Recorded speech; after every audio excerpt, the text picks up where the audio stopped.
The Night of Hijrah, when Ali slept in the Prophet's bed. Have you ever wondered what true courage looks like?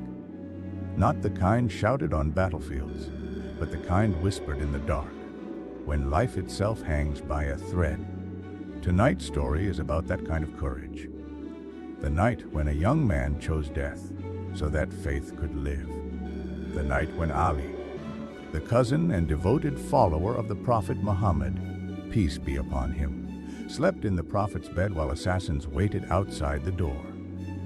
Before we begin, make sure to like, comment, share, and subscribe to Religious Stories. And tell us which story of the early Muslims you want to see next. Your idea might become our next cinematic episode, God willing. And remember when those who disbelieved plotted against you to restrain you, or kill you, or expel you. They planned and Allah planned, and Allah is the best of planners.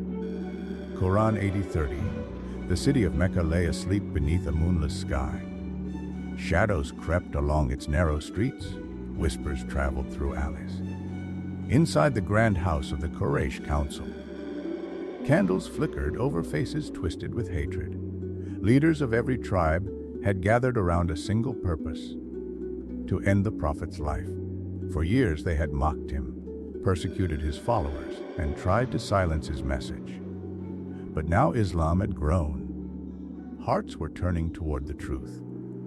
The Quraysh feared that if Muhammad escaped, the new faith would spread beyond their control, so they devised a plan. Each tribe would choose one warrior.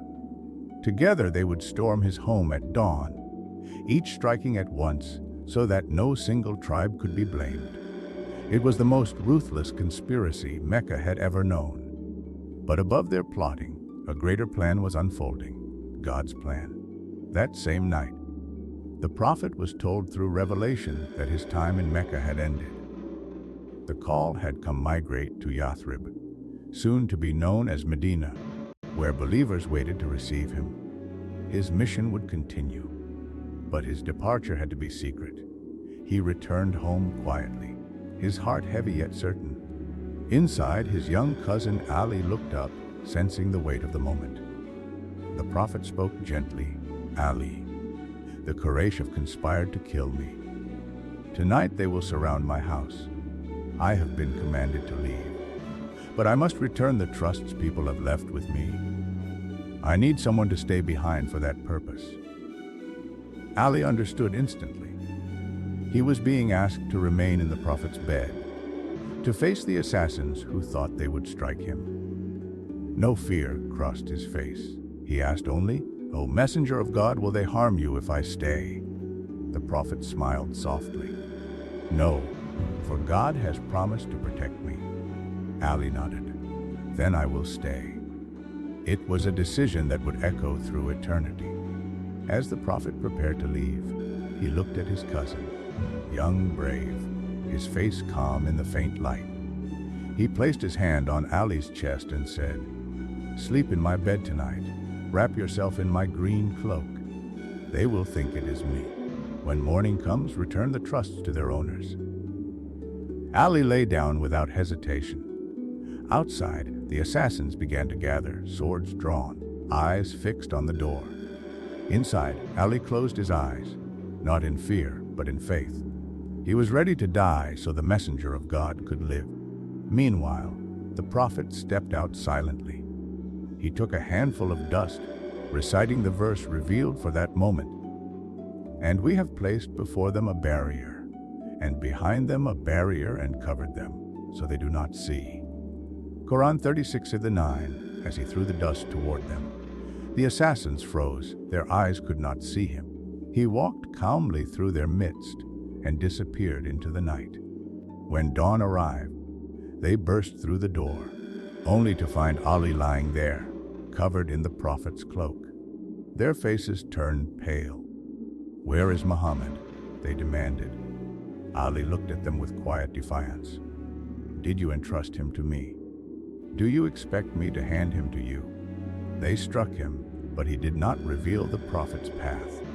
By then, Muhammad was far from Mecca, walking toward the cave of Thor with his companion Abu Bakr.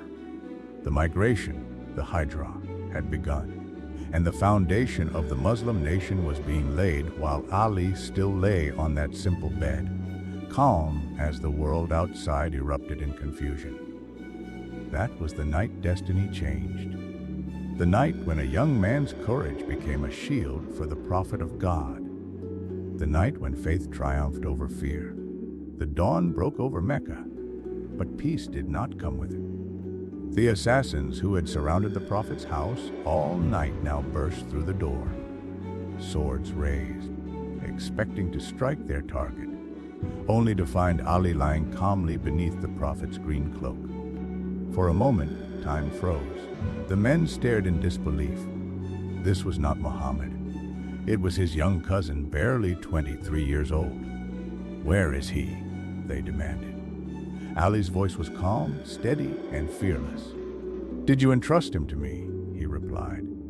"Do you expect me to hand him to you?" The rage in their faces said everything. Some struck him, others shouted, but he refused to speak another word. The plan had failed. The messenger of God was gone, and Mecca had been outwitted by a single act of faith. That morning, while the Quraysh searched the city in panic, the prophet and his closest companion, Abu Bakr, were already on the path south, heading toward the cave of Thor, a small hideout in the rugged mountains outside Mecca. There, the prophet would stay hidden for 3 days until the pursuit cooled, and then begin the long journey north to Yathrib, soon to be called Medina, the city of the prophet. But inside Mecca, Ali had work to do, sacred work. When the prophet left, he entrusted Ali with a heavy responsibility. For years, people, even those who hated the message of Islam, had trusted the prophet Muhammad with their valuables, knowing he was the most honest man in Mecca. And now, even though they plotted to kill him, their belongings still lay in his home. So Ali stayed behind to return every single trust to its rightful owner. It was dangerous.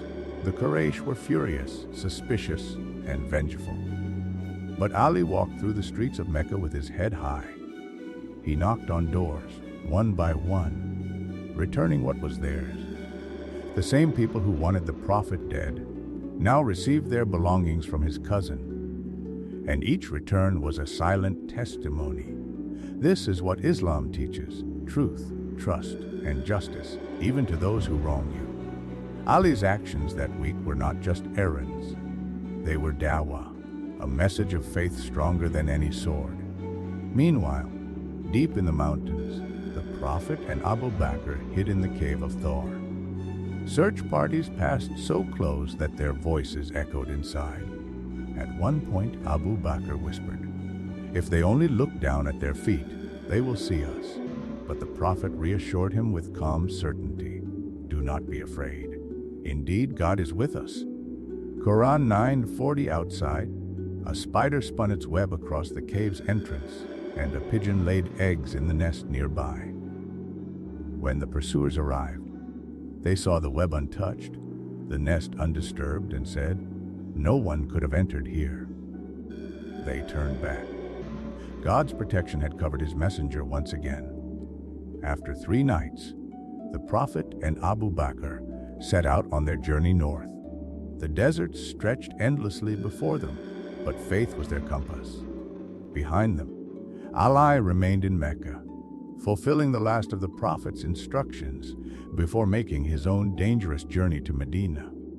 Days passed. The Quraysh realized they had failed. A bounty was placed on the prophet's head: 100 camels for anyone who could capture him. Hunters scoured the desert, riders galloped through the dunes. But every path that led to him was guarded by the will of God. When Ali completed his task, he prepared to leave Mecca. He knew the roads were dangerous, that spies and assassins still searched for anyone connected to the prophet. Yet he did not hesitate. He gathered the women and the weak who wished to migrate, and together they set out under the burning desert sun. Walking, not riding, for hundreds of miles. Ali's feet bled on the stones. His body grew weary, but his heart burned with purpose. He was following in the footsteps of the messenger, walking through the same valleys where angels had once walked beside him. Each night, they rested under the stars. Ali would look up at the sky and whisper, "O Lord, guide me to your prophet. Let me reach him in safety."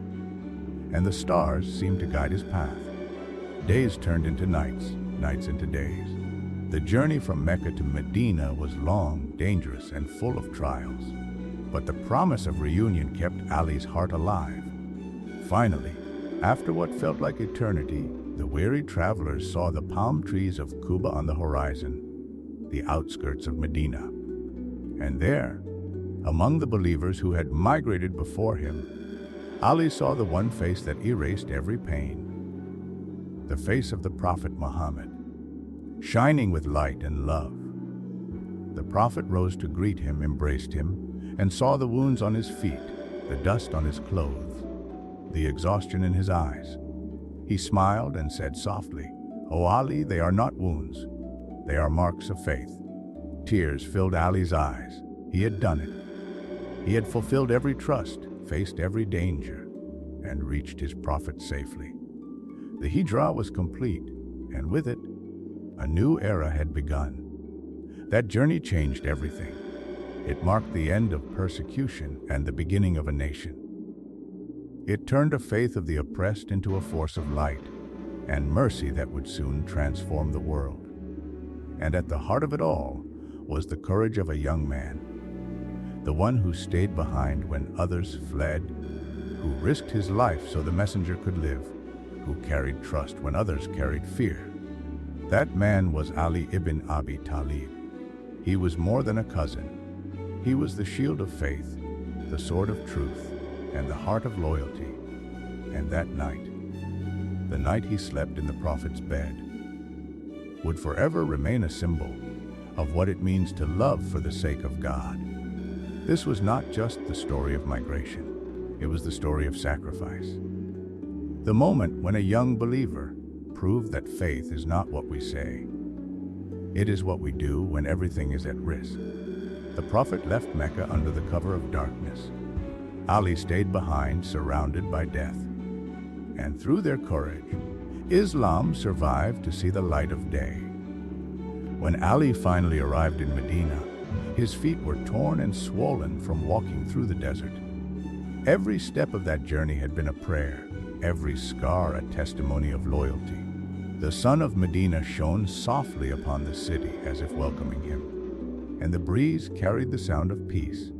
The very name, Medina, meant the city of safety and faith. As Ali entered, word spread quickly.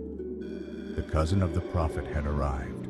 Men, women, and children came out of their homes, their faces glowing with joy. They had already welcomed the Prophet days earlier, when he entered Medina with Abu Bakr. But seeing Ali now completed their happiness. The Prophet himself rose to meet him. He walked toward Ali with open arms and a smile that could melt years of pain. Ali's clothes were dusty, his feet blistered, yet his eyes shone with love. The Prophet embraced him tightly and whispered, "You have done well, O Ali. You have carried out what I entrusted to you with truth and courage." Tears welled in Ali's eyes. He had faced death, returned every trust, crossed the desert, and now stood before the man he loved more than life itself. The Prophet looked down at his cousin's wounded feet, and his eyes filled with compassion. He turned to the companions and said, "Look at the feet of Ali. They are not wounds. They are the marks of faith." That moment became a symbol for generations. It wasn't just the reunion of family. It was the reunion of loyalty and prophecy, courage and mercy. Medina was alive like never before. The people had been waiting for the Prophet for months, watching the horizon every day, praying for his arrival. And when he finally came, the entire city erupted in celebration. The famous words still echo through time. "The Prophet has come! The Prophet has come! Welcome." O messenger of God. They sang, Tala al-Badru alayna. The full moon has risen upon us. And truly, it felt as if the moon itself had descended upon Medina. For the first time in history, Islam had a home, a city that would protect its people, welcome the oppressed, and become the capital of faith. The Prophet chose a small plot of land in the heart of Medina and began building the first mosque of Islam, Masjid an-Nabawi, the mosque of the Prophet. The believers carried stones and clay with their own hands. The Prophet himself worked beside them. Ali, despite his fatigue, joined in without hesitation. He smiled, carried bricks, and said, "This is the true labor for God." Every stone laid in that mosque carried the weight of sacrifice, the memory of Mecca, the pain of persecution, and the promise of hope. But Ali's journey in Medina was not just physical, it was spiritual. This was where his role in Islam would begin to shine. He was the Prophet's cousin, his brother in faith, his student, his defender, and soon, his son-in-law. After the mosque was built, the Prophet established the bonds of brotherhood, pairing each emigrant from Mecca with a resident of Medina. It was the foundation of unity, a declaration that faith is stronger than tribe or blood. The Prophet looked at Ali and said, "You are my brother in this world and the next." Those words filled Ali's heart with joy and humility. To be called the brother of the messenger of God was an honor greater than any title or wealth. From that moment, they were inseparable, teacher and student, leader and protector, two souls bound by divine purpose. In Medina, Ali continued to serve the Prophet with every breath. He was young, but his wisdom was deep, his faith unshakable. Whenever a challenge arose, the Prophet would call for him, saying, "Call for my brother," and Ali would appear, calm, fearless, ready. He became known not just for his courage, but for his justice. He would later say, "Do not be a slave to anyone when God has created you free." That sentence alone captured his entire being. A heart that bowed only to God. The early days of Medina were not easy. The Muslims had left behind their homes, their wealth, and their families. The Quraysh continued to plot against them, promising revenge for their humiliation during the migration. But now, for the first time, the believers stood united under one flag, the flag of Islam. And behind that flag stood the Prophet, surrounded by companions who would give everything for him, none more loyal than Ali. Every night in Medina, when the city grew quiet and the stars spread across the sky, Ali would sit near the Prophet's home. He would look at the mosque, still smelling of fresh clay, and think about that night in Mecca, the night he had laid down his life for this very moment. He would whisper, "O Lord, you protected your Prophet and allowed me to serve him. Let me serve this faith until my last breath." And indeed, that's what he did. Ali's loyalty never wavered. Whether it was in times of peace or war, ease or hardship, his devotion to the Prophet was constant. He would become the sword of Islam, the guardian of truth, the one who stood firm when others hesitated. But it all began on that night, the night he slept in the Prophet's bed, because true courage begins not on the battlefield, but in the heart. The Prophet once said, "Ali is from me, and I am from Ali." Their bond was not just of blood, it was of faith, of mission, of divine love. The migration was over, but the mission had just begun. Medina was now the beating heart of Islam, a place where justice would be established, faith would flourish, and mercy would reign. Ali would soon become a pillar of that city, a warrior in its defense, and a fountain of wisdom for generations to come. But on that first day in Medina, as the sun set, and the call to prayer echoed for the very first time from the Prophet's mosque, Ali stood beside him, young, humble, smiling. He had survived the darkness, crossed the desert, and reached the light.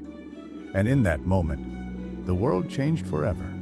Years passed, but the memory of that night never faded. The night when the world slept, and one young man stayed awake under the shadow of swords. The night when fear met faith, and faith won. That moment, when Ali lay in the Prophet's bed, wasn't just an act of courage. It was a declaration that this mission, this faith, was worth more than life itself. From that moment on, Ali would live by one truth. That loyalty to God and His messenger was greater than anything the world could offer. Every step he took in Medina carried the echo of that night in Mecca. Whenever danger approached, the Prophet would call his name, and Ali would step forward without hesitation. The courage that began on that night became his identity. When the Muslims faced their first battle at Badr, Ali stood beside the Prophet, sword in hand, fearless. When the enemy advanced at Uhud, he shielded the messenger with his body. When the trench was dug at Khandaq, and the giant warrior Amr ibn Abi Talib challenged the Muslims to single combat, no one dared to face him except Ali.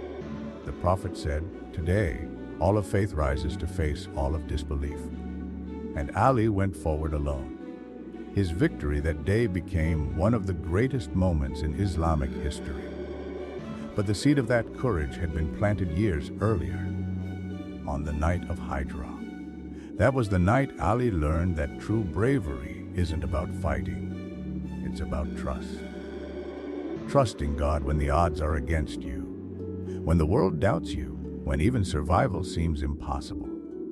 The Prophet once said, "No one loves Ali except a believer, and no one hates him except a hypocrite." Why?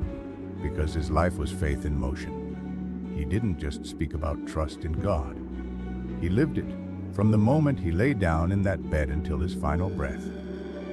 In Medina, as Islam grew, Ali became more than a warrior.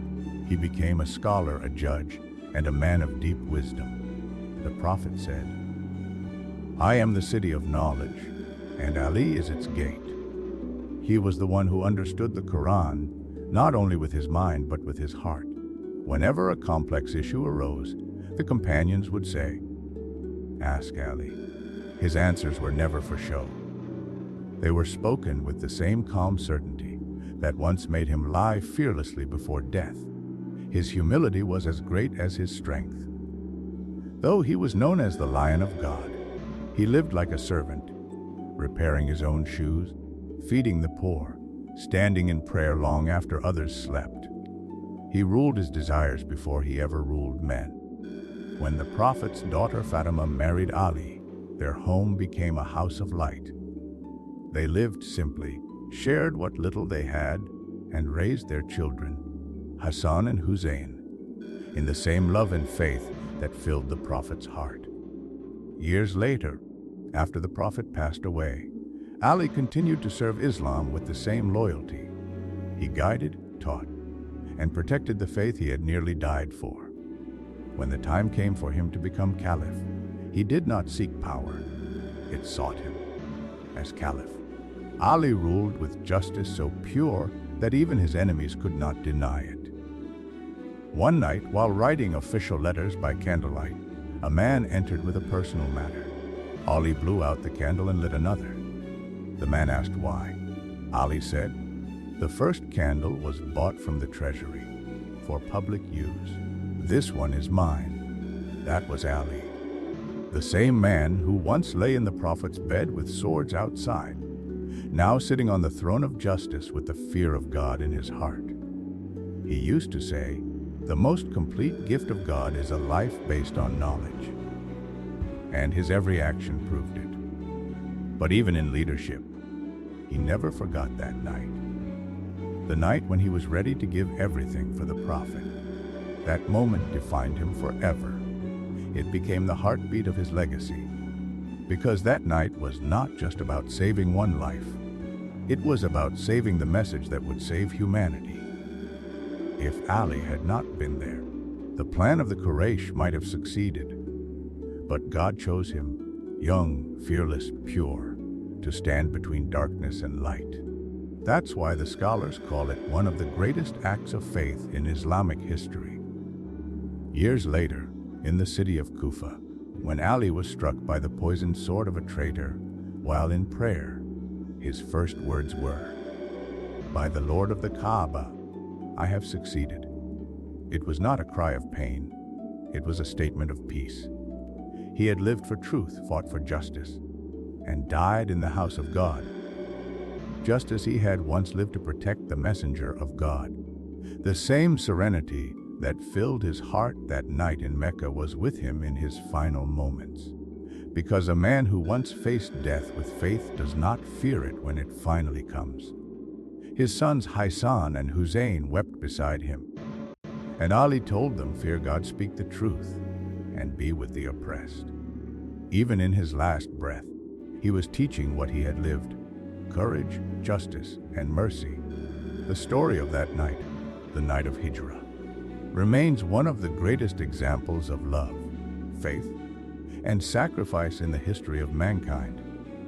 It teaches that the bravest heart is the one that beats for others, the strongest soul is the one that submits to God, and the greatest victory is not in survival, but in surrender to truth.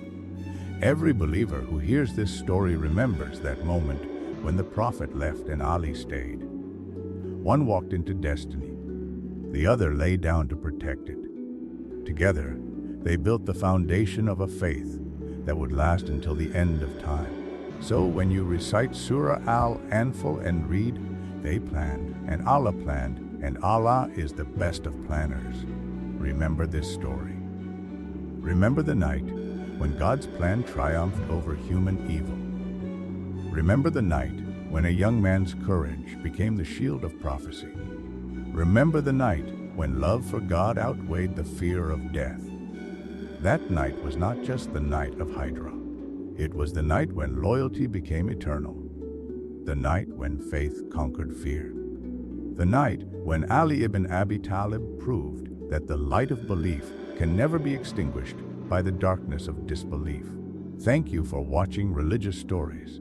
If this story inspired you, make sure to like, comment, share, and subscribe. And tell us below which Islamic story you want to see next. Your idea might become our next cinematic journey, God willing.